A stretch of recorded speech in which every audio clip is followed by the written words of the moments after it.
třetí B. Třetí B totiž právě přichází s písničkou Krutý krtek Joy. Vojto, kdo si myslí, že bude lepší? Já si myslím, že je rozhodně třetí A. Já si myslím, že ta třetí B možná dokáže překonat.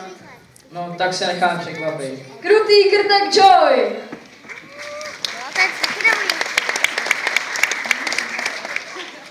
Krutý krtek Joy.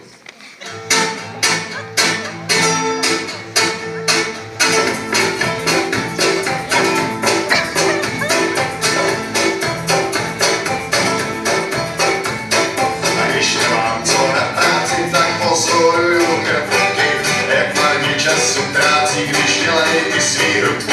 Mám podjektanou konvici, to zvaří mě její chvíli. Už se těším za chvíli, jak krtkům dojdou síly. Ale oni hlavou, zakloněnou hlavou, prsa nebo znak. Ano, je to tak, ale oni hlavou, zakloněnou hlavou, prsa nebo znak. Ano, je to tak. Posekej celou zahradu a všechno lučník vidí. To se potom černej krtek mnohem lépe chytí. Hrnej správnou díru, do který se voda leje. Jestli to nezabere, vím, co se ti tam děje. Rovni ti tam hlavou, zakloněnou hlavou, prsa nebo znak. Ano, je to tak, ale oni hlavou, zakloněnou hlavou, prsa nebo znak. Ano, je to tak.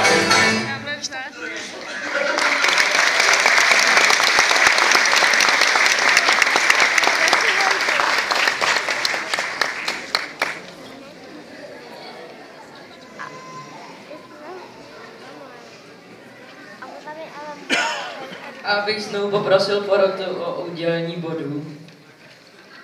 To ze 40, překvapivě. A já bych se rád zeptal, jak se vám líbilo toto vystoupení?